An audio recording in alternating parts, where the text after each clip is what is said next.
Bom dia. Depois desse período de quarentena e pela impossibilidade de nós voltarmos às aulas,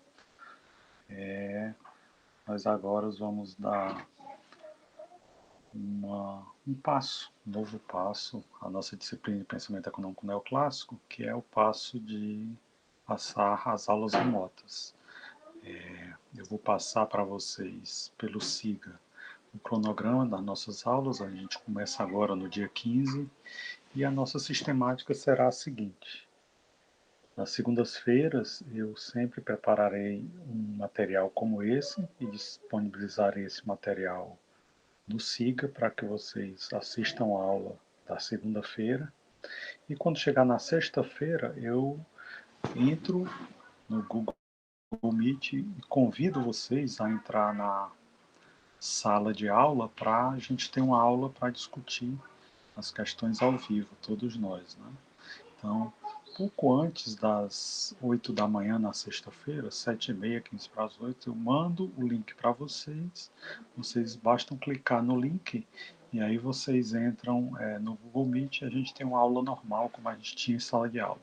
As aulas da segunda-feira é que a gente vai modificar um pouco a sistemática e será uma aula em que eu vou apresentar para vocês a matéria e vou disponibilizar no SIGA o link dessa aula, tá ok? Então a gente vai ter um curso que vai se modificar com relação ao curso presencial que a gente tinha, que a gente costumava ter, que é um curso onde uma parte do curso serão essas aulas que vocês vão assistir e a outra parte do curso a gente interage, a gente tem essa troca de informações, perguntas, respostas, uma aula mais de interação na sexta-feira, ok?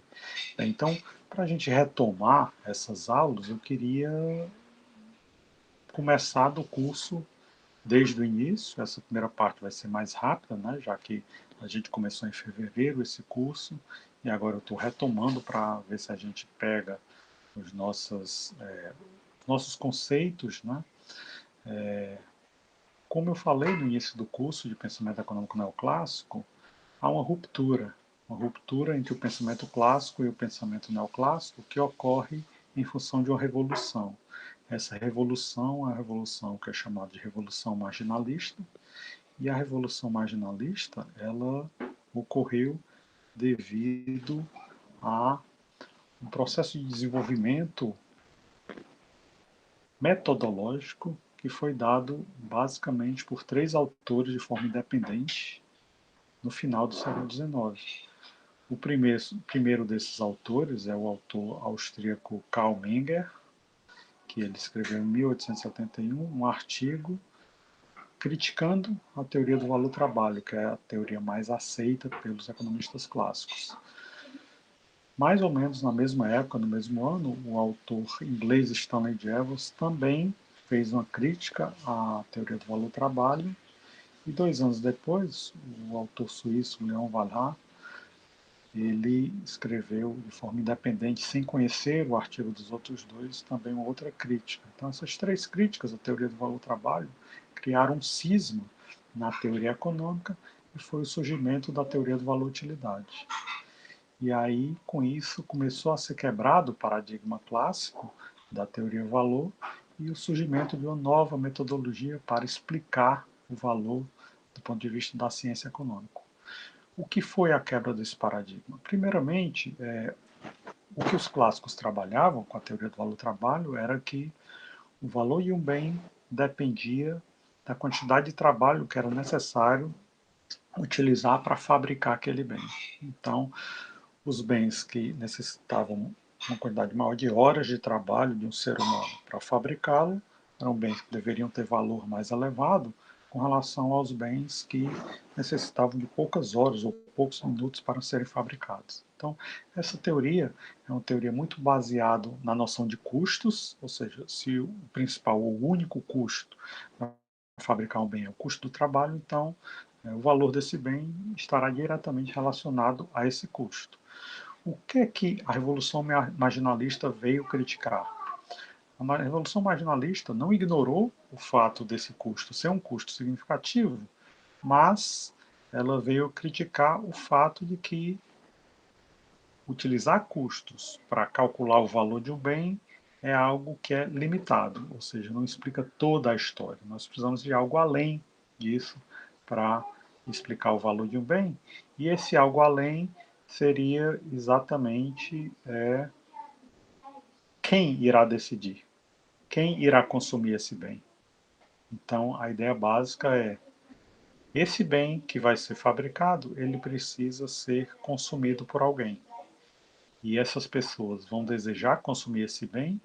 De que forma será o desejo dessas pessoas? Quão intenso será esse desejo? Então, os autores neoclássicos vieram exatamente fazer sua crítica baseado em que os consumidores são diferentes e, por serem diferentes, eles vão desejar consumir bens com intensidade diferente, e alguns bens, por mais bem elaborados, por mais sofisticados que sejam do ponto de vista do tempo, eles demoraram a ser feitos, eles não serão desejados pelos consumidores, e, em função disso, o valor dos bens deve refletir essa presença ou ausência de desejo por parte dos consumidores. Daí surgiu a teoria do valor-utilidade, onde o valor de um bem é medido pela intensidade, pela relevância, pela importância do desejo que esse bem satisfaz para os consumidores. Bem, o que a gente nota é que, quando a gente utiliza metodologias que procuram captar esses aspectos, a gente vê algumas coisas bem pitorescas, como, por exemplo, mesmo em países onde a inflação é muito baixa, próxima de zero, 1%, 2%, 0,5% ao ano, o que se nota com o passar do tempo é que serviços de saúde, por exemplo, se deparam com preços muito maiores do que outros preços da economia. Por quê? Por que será que isso ocorre? A ideia básica é que, muito provavelmente, quando os seres humanos se deparam com a finitude da vida ou a possibilidade de ter uma doença grave, eles demonstram o quê? Uma mudança de desejos, ou então os seus desejos são claramente avaliados. Pessoas abrem mão de casas, de carros, de todos os bens que elas tiverem para gastar dinheiro com um tratamento de saúde que vai preservar suas vidas. Então, isso significa o quê? Isso significa que as pessoas desejam muito mais esses serviços de saúde do que quaisquer outros bens ou serviços da economia. Então, em função desse desejo, em função dessa demanda muito maior, é natural que o valor desses serviços aumente de preço com o passar do tempo. Então, a ideia básica é possível que alguém abra mão de suas propriedades, sua renda, para pagar um tratamento de saúde? Também é possível que alguém não abra mão, prefira não pagar o tratamento de saúde, prefira morrer ou ter uma doença demorada? É possível, porque os seres humanos não são iguais, né? Cada ser humano é diferente, e cada pessoa, cada indivíduo tem uma visão de mundo, tem uma perspectiva de vida que é total e completamente diferente de qualquer outro ser humano.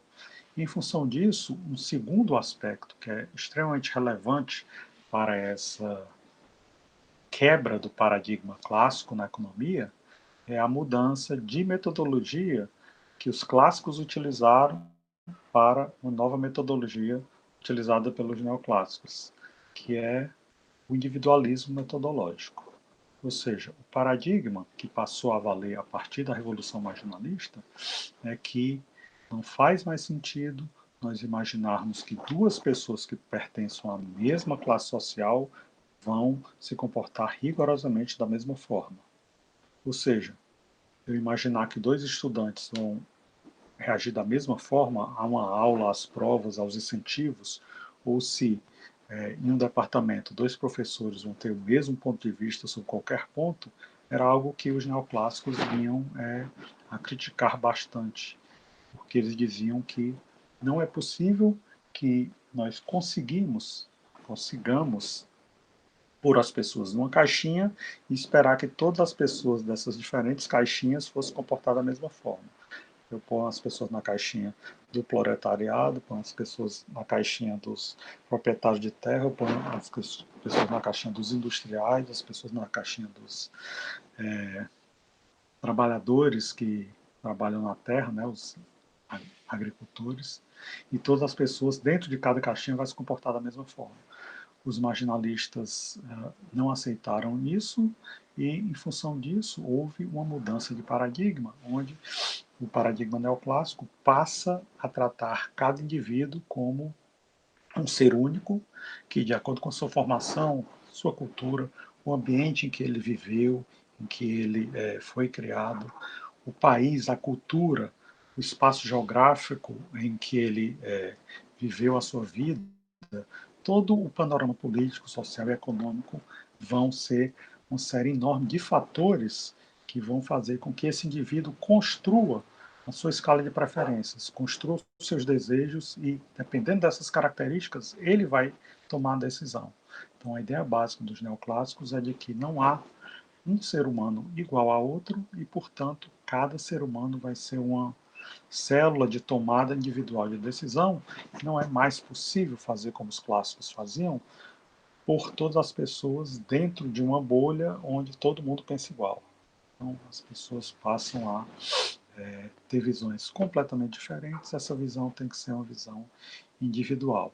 E é dentro dessa visão individual que vai ser construída por cada indivíduo uma escala de valores, e essa escala de valores é que vai determinar se ele quer ir para um jogo de futebol, para uma sessão de cinema, para um show de uma banda de rock. Então, a ideia básica é que cada um vai valorizar os bens de forma diferente, cada um vai consumir e se dispor a pagar pelos bens de forma diferente. Então, cada um satisfaz os seus desejos e para cada um os desejos mais urgentes são diferentes, né? Cada um vai ter uma estrutura posicional de desejos. Para algumas pessoas, um desejo é mais urgente, para outras pessoas, esse mesmo desejo é muito menos urgente. A partir daí, se dá nesse conflito, nesse confronto entre a metodologia neoclássica e a metodologia clássica, se dá a lógica de que como os preços são formados. Na metodologia clássica havia um grande paradoxo, era o paradoxo da água e do diamante. Como a metodologia clássica pensava que a quantidade de trabalho necessário para fabricar determinado bem era o que determinava o valor daquele bem, então a lógica era o quê? Quanto custa obter água, quanto custa obter um diamante? A quantidade de trabalho necessário para fazer um diamante, ir na mina, escavar durante dias ou anos ou semanas, extrair o diamante bruto, lapidar esse diamante durante semanas para finalmente conseguir extrair a forma perfeita do diamante.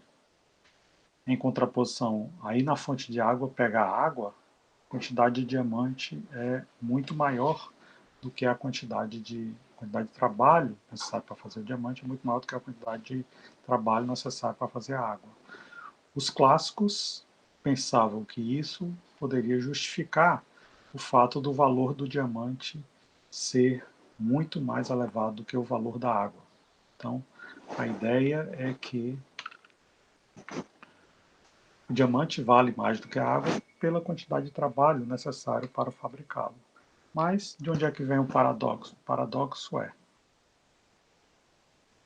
será que uma pessoa precisa de um diamante para viver? A água é necessária. Então, sendo a água necessária, a ideia é: o que é algo que aparentemente é tão necessário, essencial, indispensável para a vida, vale menos do que algo que é aparentemente inócuo, desimportante, completamente irrelevante para a vida. Esse aqui é o paradoxo. Então, os economistas clássicos discutiam durante décadas essa questão do paradoxo, como é que algo essencial à vida pode valer menos do que algo que não é essencial. E quando houve a Revolução Marginalista, os economistas dessa Revolução Marginalista vieram trazer a noção de uma escala de valores individual. Ou seja, será que a água sempre, em qualquer circunstância, em qualquer ocasião, sempre terá um valor menor do que o diamante? Então a ideia dos neoclássicos era que isso não era verdade, porque era sempre necessário levar em consideração a demanda. Ou seja, o diamante certamente vale mais do que a água em um ambiente onde nós nos deparamos com uma quantidade grande de água, um ambiente urbano, onde há muitas possibilidades de troca. Nesse ambiente, o diamante certamente deve ser bastante mais valorizado do que a água. Mas o que ocorreria se nós nos deparássemos com um local no meio do deserto, não há ninguém com quem se possa trocar? O que seria mais valioso? As pessoas no meio do deserto ter acesso a uma quantidade muito grande de água ou uma quantidade muito grande de diamante? Então, o que se nota é que o diamante pode ser algo muito importante quando se vive dentro de uma sociedade onde as trocas são possíveis e as trocas imediatas são plausíveis naquele momento. Entretanto, em outro ambiente, em outra ocasião, onde a escassez de água é muito grande e a necessidade de consumir água é enorme, então é natural a gente esperar que a água acabe valendo mais do que o diamante, o que fez com que os economistas marginalistas conseguissem resolver esse paradoxo da água e do diamante. Ou seja, para os economistas marginalistas, ao longo da nossa vida, a gente toma talvez centenas ou milhares de hectolitros de água. E o que é que os economistas marginalistas diziam? Um litro de água, um copo de água a mais, não representa praticamente nada com relação à quantidade de água que nós consumimos ao longo da nossa vida. Portanto, a análise dos marginalistas, que dá exatamente o nome a essa escola, é a análise marginal, ou seja, quanto custa um litro adicional de água ao longo da nossa vida? Praticamente zero, né? Entretanto, nós consumimos muito poucos diamantes ao longo da nossa vida. Alguns de nós vamos passar a vida toda sem sequer consumir uma unidade de diamante. Então, ao consumir uma quantidade a mais de diamante, de 0 para 1, essa proporção é uma proporção infinita. Né? Ao consumir um diamante e passar para o consumo de 2 diamantes, a gente tem um aumento de 100%. Significa que é essa variação que vai determinar o valor do bem. Essa análise foi uma análise que foi feita primeiramente por Karl Menger, depois Stanley Jevons e Leon Walras. E aí, Karl Menger pôs essa análise dentro de um contexto de uma escala de necessidades, onde as escalas de necessidades viriam em uma tabela dadas por algarismos romanos e a escala de satisfação dentro dessa mesma tabela dada em algarismos árabes. Então, Karl Menger pensou como será feito esse processo de satisfação. Aqui nessa tabela a gente tem os algarismos romanos de 1 a 10, onde 1 é aquele bem que o ser humano considera como o mais necessário de todos, muito provavelmente alimentação ou água, e depois os bens vão diminuindo em escala de necessidade, por exemplo. Em algarismo romano 2, talvez seja vestuário, 3 talvez seja moradia, 4 transportes e assim por diante. Então, as escalas de necessidades são diferentes e cada consumo adicional de bem em cada uma dessas escalas dará uma satisfação adicional. Esse consumo adicional seria chamado de utilidade adicional do consumo. Então, A utilidade marginal do consumo de 2, por exemplo, seria sua primeira unidade 9, que daria a mesma satisfação que a segunda unidade do consumo de 1. Muito provavelmente porque o consumo do bem 1 é um consumo mais urgente do que o consumo do bem 2. Então, eu só iria consumir a primeira unidade do bem 3 depois que eu tivesse consumido 2 ou 3 unidades do bem 1 e 1 ou 2 unidades do bem 2. E assim por diante. A ideia é que as necessidades serão sendo satisfeitas, de acordo com essa tabela de Kalmenger, sempre de acordo com o grau de urgência do consumo dos bens. Então, eu só iria consumir esse bem na coluna X depois que eu tivesse consumido muitas unidades do bem 1, do bem 2, do bem 3. Então, a ideia básica aí é trabalhar o conceito de utilidade. O consumidor, através da revolução marginalista, não vai consumir bens de acordo com a quantidade de trabalho que foi incorporada ao bem, e sim de acordo com a utilidade do consumo daquele bem para o consumidor. E o que seria utilidade? É exatamente essa capacidade do consumo de um bem de proporcionar bem-estar ao consumidor. Como o consumidor iria ao mercado consumir esse bem? Em função de uma escala de valores. Né? Valor seria uma determinada parcela que o consumidor estaria disposto a abrir mão de sua renda para ter acesso a esse consumo. Então, o consumidor vai fazer uma troca baseado naquilo que ele se dispõe a abrir mão para aquilo que ele espera receber em troca. É por isso que é criado o conceito de utilidade marginal, que é um conceito utilizado por Stanley Jevons e Leon Walras, mas em seus artigos não é utilizado por Karl Menger.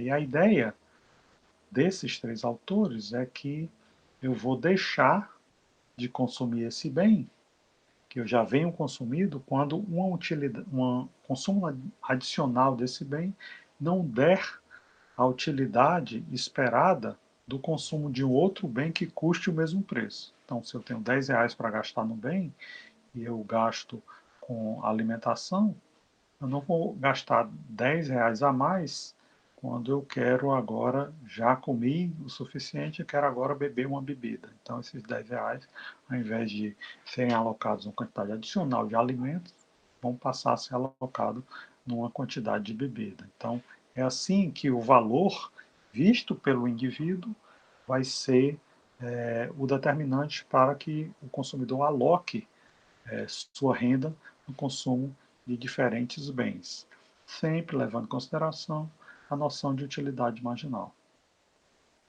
Então, a ideia passa a ser, após a Revolução Marginalista, que os consumidores, quaisquer que sejam as classes sociais a quais eles pertençam, eles vão buscar uma renda e essa renda vai ser utilizada para a satisfação do seu consumo, para a satisfação dos seus desejos. Então, o consumidor ele vai buscar satisfazer desejos, ele vai buscar satisfazer o seu consumo, e isso é dado pelo consumo, não pela propriedade ou pela posse de bens ou quaisquer outras coisas.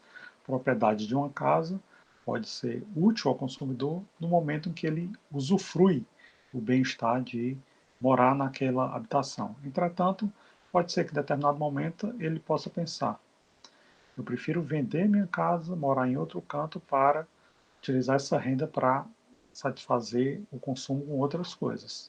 E essa decisão vai ser uma decisão tão legítima quanto a decisão de comprar um imóvel, porque ele vai tomar uma decisão baseado nos seus desejos, na sua escala de valores e suas necessidades.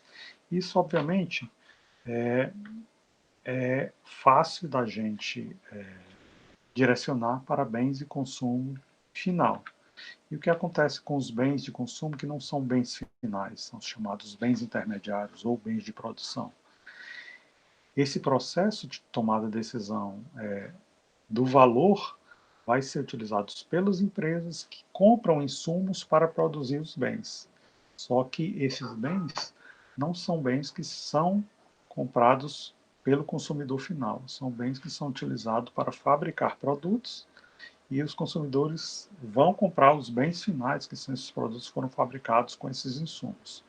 Mas aí, a análise do valor, utilidade, vai ter que incorporar a noção do tempo, porque o processo de fabricação leva tempo, dependendo de quão sofisticado esse produto que vai ser fabricado, bens que levam muito tempo para ser produzidos, como por exemplo casas, apartamentos, navios, trens, aviões, demoram anos para se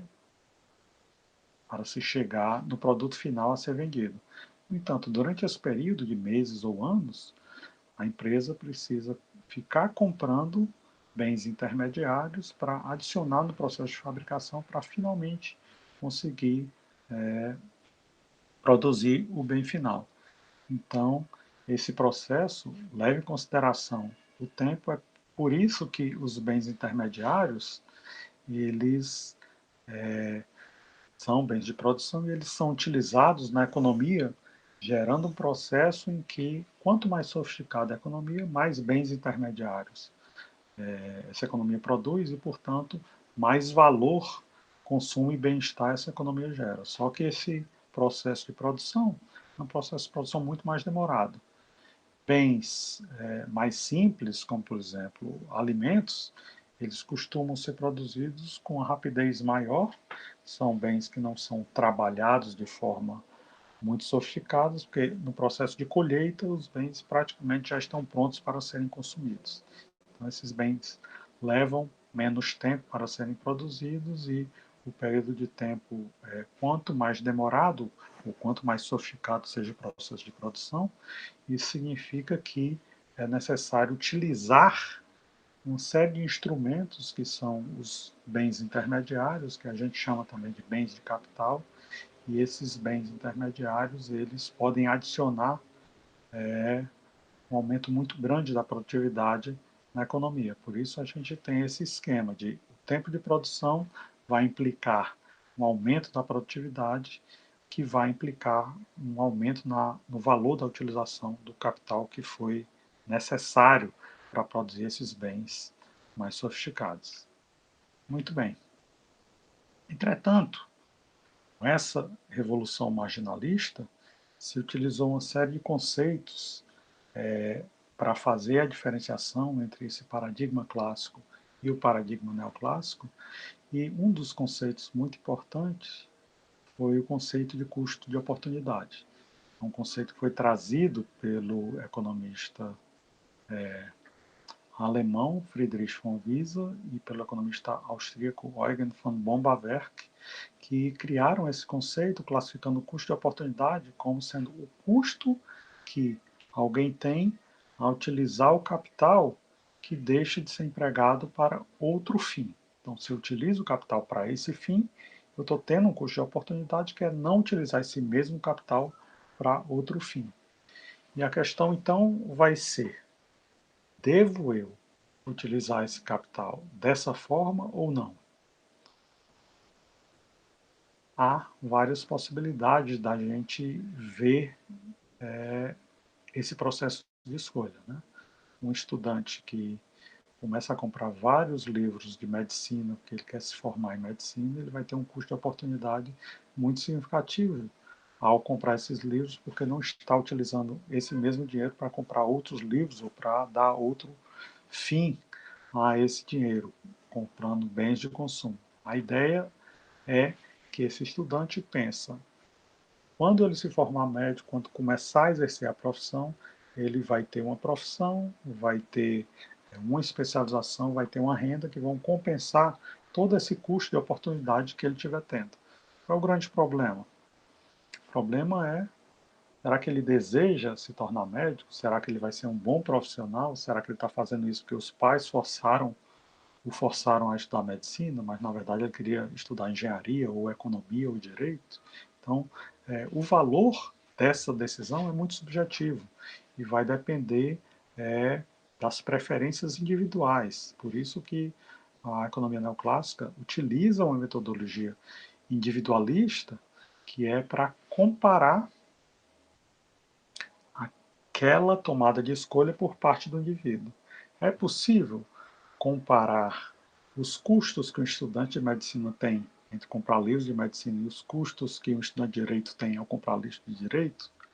Quem foi que fez o melhor investimento? A ideia da metodologia neoclássica é que não é possível.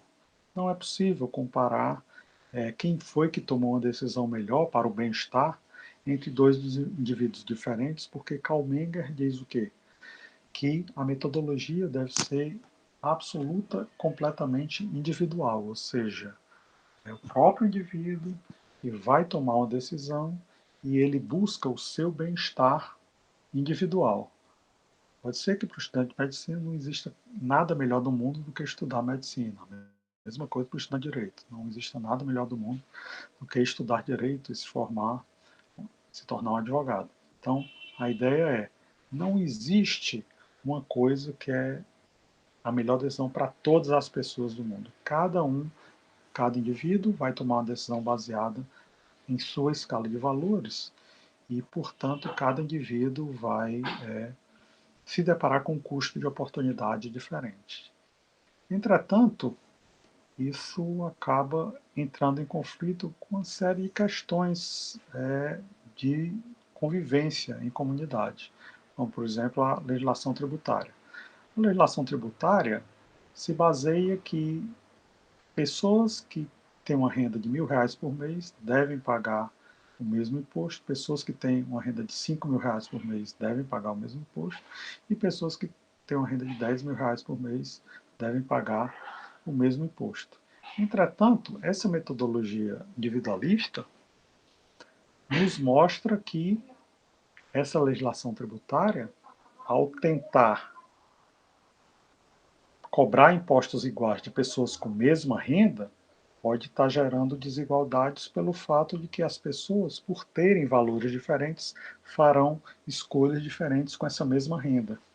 Algumas pessoas irão extrair valor de uma forma, outras pessoas irão extrair valor de outra forma, e, portanto, comparar escalas de valor entre duas pessoas diferentes, comparar o bem-estar baseado nessa utilização da riqueza ou da renda entre duas pessoas diferentes, é algo que sofre uma crítica muito grande dos economistas marginalistas.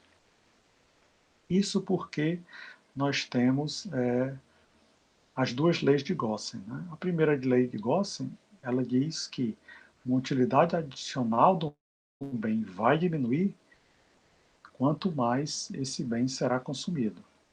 Isso significa o quê? Isso significa que se eu consumo a primeira unidade do bem, a segunda unidade, a terceira unidade, a partir do momento em que eu fabrico esses bens, pode chegar no momento em que faz mais sentido para mim, ao invés de consumir a quarta unidade do bem que eu estou fabricando, eu trocar esse bem com outro indivíduo que está produzindo bens de outra categoria, de outras características. E a segunda lei de Gossen nos diz que a gente maximizar a nossa satisfação, esse processo de troca deve ocorrer igualando as utilidades marginais do consumo dos bens. Isso sempre sendo diferenciado pelo preço do bem. Né? Eu sou um padeiro e eu fabrico muito pão, eu vou vender esses pães porque eu quero comprar sapatos. Mas a relação de troca entre pães e sapatos vai ser em função do meu desejo, utilidade marginal de consumir sapatos, mas também da utilidade marginal do sapateiro de consumir pães. Isso tudo vai ser intermediado pela diferencial de preços de pães e sapatos. Então, a utilidade total de um bem vai levar em consideração a utilidade marginal, os preços e o número de unidades consumidas. Bem, basicamente isso diz respeito aos bens finais. Com relação aos bens de produção, que são os bens intermediários, o seu valor, obviamente, vai depender do preço dos bens finais que ele é utilizado para produzir.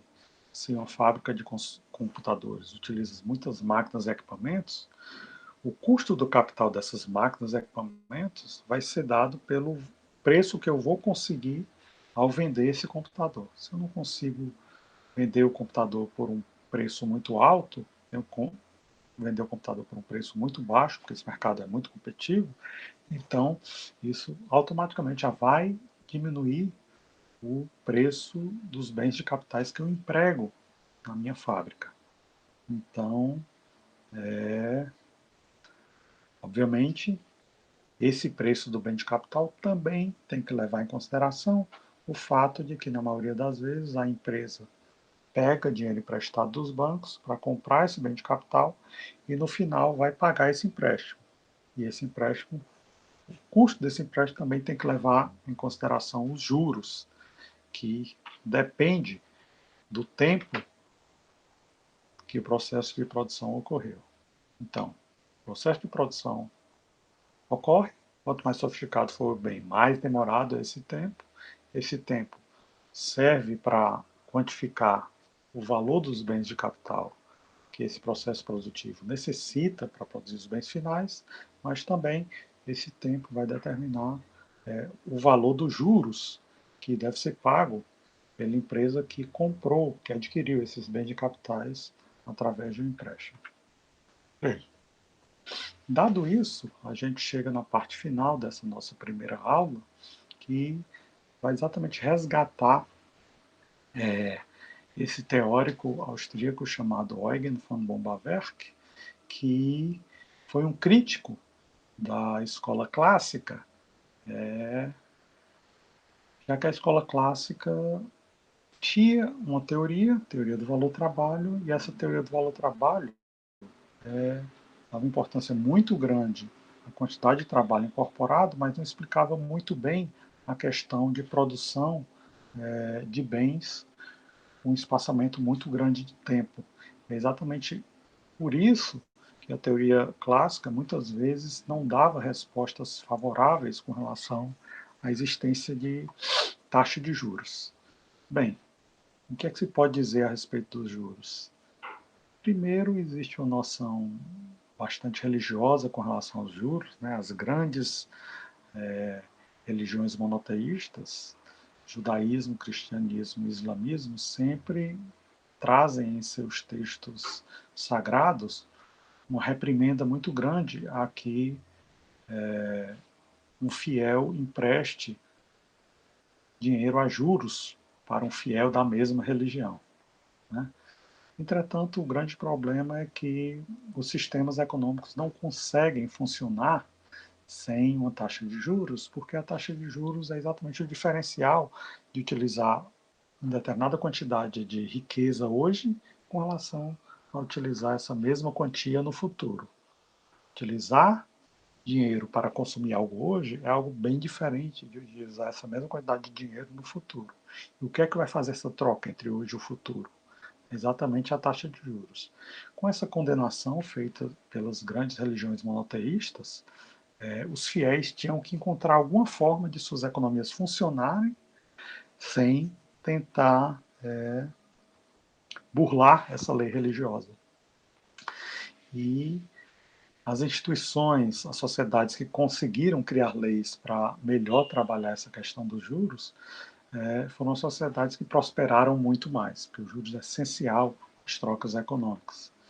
E o que ocorreu é bem conhecido na obra clássica de William Shakespeare, Mercador de Veneza, que aquelas cidades italianas onde se fazia o financiamento de viagens de barcos para comprar especiarias no Oriente, geralmente os financiadores dessas viagens não eram cristãos, eram pessoas de outras religiões, porque não era vedado a pessoas de outras religiões emprestar recursos a juros para os fiéis de outra religião. Então havia essa troca. Quando um judeu precisava de uma quantidade de dinheiro emprestado, ele pedia empréstimo ao cristão. Quando o cristão precisava, ele pedia um empréstimo aos judeus. Era uma forma, então, de ficar dentro da lei sem impedir a economia de crescer e se desenvolver. Só que não havia, entre os clássicos e entre economistas anteriores à escola clássica, uma estrutura muito boa de tentar entender por que os juros existem, por que os juros são tão essenciais em fazer trocas entre o presente e o futuro, ou entre o passado e o presente. Então, a ideia básica é que, quando Bombaverk veio com a sua teoria dos juros, ele procurou basear sua teoria dos juros em basicamente três aspectos. Primeiro é a orientação atual, ou seja, o fato de que os seres humanos estão vivos hoje não saberão se estarão vivos em algum momento no futuro. Significa que toda a renda tende a ser muito mais valorizada no presente do que no futuro. As pessoas preferem consumir hoje do que consumir no futuro. E as pessoas, portanto, só irão abrir mão de consumir hoje se obtiverem uma promessa de consumir mais bens no futuro. Essa promessa só pode ser cumprida se aquele valor que deixa de ser usado para consumir hoje se multiplicar, se tornar um valor muito maior no futuro. Então, a cobrança de juros por empréstimo se justifica em função dessa orientação atual. Não apenas em função dessa orientação atual, porque quando as pessoas também investem em uma profissão, investem em um aprendizado, investem em habilidades e capacidade de aprenderem mais, o que é que elas estão fazendo? Elas estão se deparando com um custo maior hoje para ter uma renda maior no futuro. Então, esse efeito é o efeito da expectativa do aumento da riqueza no futuro.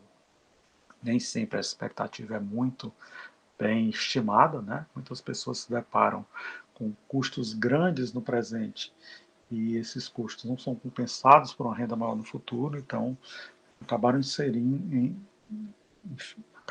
deparando com um custo de oportunidade alto demais nas suas escolhas.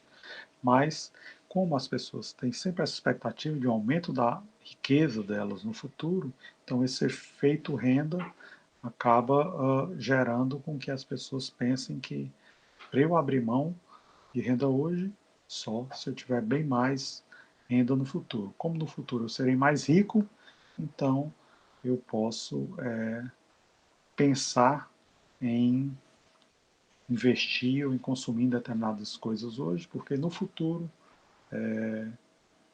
a riqueza que eu terei muito maior no futuro vai ser capaz de gerar um aumento do consumo que eu terei no futuro. E por último, o terceiro fator que Bombaverk orienta para determinar sua teoria dos juros é a chamada produção direta. A gente já falou isso anteriormente. Há processos de produção que demoram muito tempo.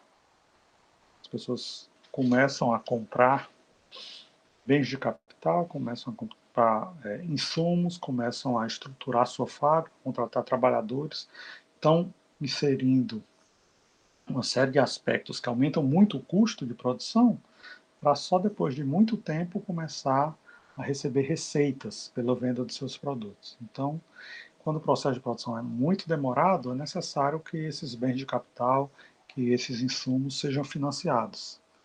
Então, a empresa precisa ter acesso a empréstimos e, ao ter acesso a empréstimos, ela vai precisar pagar alguma coisa de volta quando as receitas começarem a entrar, depois que os produtos forem produzidos.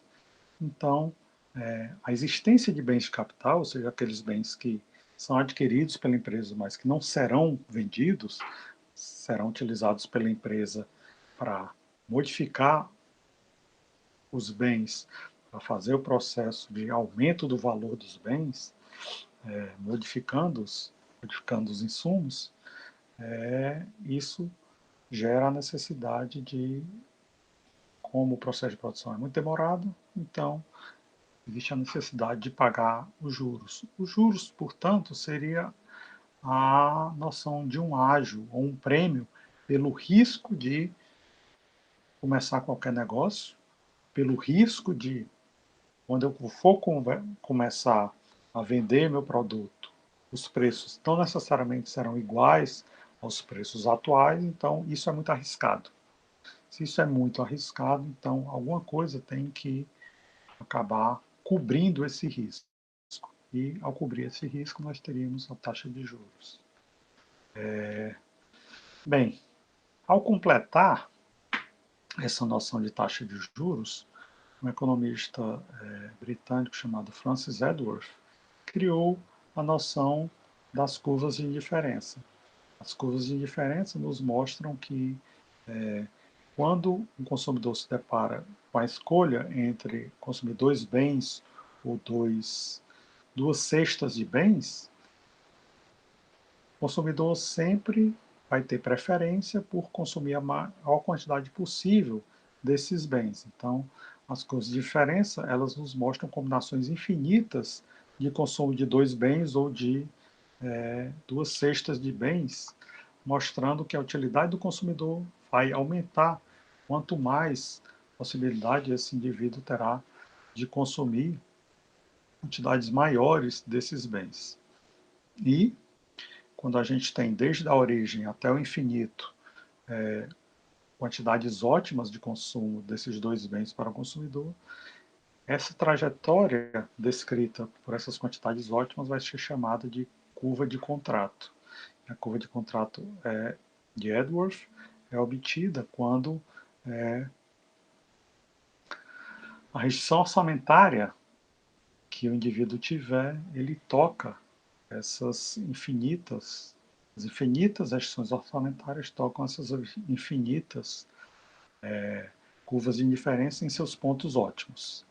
Então, sempre que houver diferentes escolhas ótimas para curvas de indiferença e restrição orçamentária do consumidor, eu estarei desenhando a curva de contrato. E, se eu tiver mais de um indivíduo na economia, a gente se depara com a chamada caixa de Edworth, que nos mostra esse processo de trocas entre dois indivíduos. Dois indivíduos podem trocar os bens existentes na economia, sempre experimentando, cooperando e barganhando uns com os outros para tentar descobrir a quantidade ótima. Essa barganha, essa cooperação vai ocorrer e os indivíduos vão o tempo todo trocar informações, trocar ideias, até chegar um momento em que ambos concordam voluntariamente de que aquele ponto é um ponto que cada um está extraindo a maior utilidade possível dessa possibilidade de trocas. Quando esse ponto for atingido, a gente terá chegado naquilo que é conhecido na literatura como o ótimo de Pareto. O ótimo de Pareto nos diz que quando nós temos dois bens em uma economia de trocas voluntárias, com dois consumidores, as pessoas podem negociar e, ao chegar nesse ponto, não há nada que essas duas pessoas possam fazer para melhorar o bem-estar delas. Então, essa é a característica básica do ótimo de Pareto. É o fato de que as pessoas chegaram num ponto de ótimo, ou seja, chegando nesse ponto, qualquer mudança que houver significa que alguém ou ambos irão acabar ficando numa situação pior. Junto com o Francis Edworth, que utilizou essa abordagem microeconômica para exemplificar a questão das trocas na sociedade, veio do outro lado do Atlântico, nos Estados Unidos, o economista americano John Bates Clark, que utilizou essa noção de utilidade marginal desenvolvida por Stanley Jevons no final do século XIX. Então, o John Bates Clark criou o conceito de produtividade marginal, que é exatamente o que faz com que as pessoas imaginem que, se elas desejam ter uma renda individual maior, elas têm que procurar ser mais produtivas. Então, se a empresa contrata um trabalhador a mais, essa empresa faz isso na expectativa de que a produtividade, a produção da empresa seja maior. Mas a empresa só faz isso comparando duas coisas. Primeiro, o custo de pagar o salário para esse trabalhador adicional, ela vai comparar com o aumento da produção da empresa. Só que esse aumento da produção da empresa, quando a empresa compara o que produzia antes de contratar esse trabalhador e passou a produzir depois que contratou esse trabalhador, a empresa vai dar isso o nome de produtividade marginal do trabalho. Então, ela vai, sempre que contratar um trabalhador adicional, ela vai comparar esse incremento de produção ao custo desse trabalhador adicional. Então, a tendência é a empresa continuar contratando trabalhadores até o momento em que a produtividade marginal do trabalho se iguala ao custo adicional do trabalhador, ou seja, o salário desse trabalhador a mais. Enquanto que, cada vez que um trabalhador for contratado, a produção aumentar mais do que o custo do salário desse trabalhador, a empresa vai continuar contratando, até o momento em que ambas as variáveis se igualem. Quando ambas as variáveis se igualarem, então a empresa para de contratar trabalhadores, não contratará mais nenhum trabalhador a mais, por quê? Se fizer isso, o que, é que pode acontecer? Pode ser que o custo do salário desse trabalhador a mais se torne maior do que o produto adicional que esse trabalhador vai incorporar à empresa. Significa o quê? Significa que a empresa está diminuindo o lucro que ela vai ter. Então, para ter o lucro máximo, a empresa tem que igualar essas duas coisas. A produtividade marginal do trabalho com o custo marginal do trabalho. Bem, entretanto, isso gera uma discussão, não ocorre apenas entre economistas, mas pessoas das mais diversas profissões, é o seguinte: há determinadas profissões onde há um diferencial de salário muito grande. Nós pensarmos os grandes executivos das empresas multinacionais, em modelos, jogadores de futebol, então esportistas dos mais diferentes esportes, a gente nota que essas pessoas recebem salários muito altos e muitas vezes salários muito maiores do que pessoas com a formação muito parecida com a delas. Por exemplo, se a gente comparar os salários que médicos recebem, se a gente comparar os salários que os advogados recebem, que os economistas recebem, o diferencial de salário não é tão grande quanto os salários que os jogadores de futebol recebem. Por exemplo, um jogador de futebol na primeira divisão do campeonato inglês ganha muito mais, no clube de ponta, claro, do que o jogador de futebol da quarta divisão do Campeonato Brasileiro. Por que isso? A formação deles tende a não ser tão diferente assim, formação educacional, entanto, há esse diferencial muito grande. Então, por que que dentro de algumas profissões, como executivos, modelos, jogadores de futebol, há diferenças salariais tão grandes que não são encontradas em outras profissões, como médicos, advogados ou economistas? Então, será que alguma coisa está ocorrendo que simplesmente a visualização do treinamento e da formação deles na escola não está captando? A ideia básica vai ao analisar a produtividade marginal do trabalho. Então, a gente tem que olhar para a curva de demanda por trabalho de cada trabalhador, como também a gente tem que olhar como a legislação trabalhista está afetando isso. Talvez essa seja uma pergunta que pode deixar para a próxima aula, para a aula de sexta-feira, dia 19 de junho, quando a gente vai se encontrar ao vivo no Google Meet para trabalhar essa questão, para fazer essa pergunta e para tirar algumas dúvidas de vocês, certo? Então é isso por hoje. Acho que a gente fica por aqui nesse momento e a gente procura se encontrar na próxima sexta-feira. E espero que vocês acessem. Eu vou disponibilizar esse vídeo para vocês no Siga. Vocês podem clicar no link e assistir esse vídeo quantas vezes vocês quiserem, que é para tentar solidificar bastante a matéria. Ok? é isso, a gente fica por aqui e a gente se encontra na sexta-feira, dia 19 de junho, às 8 da manhã.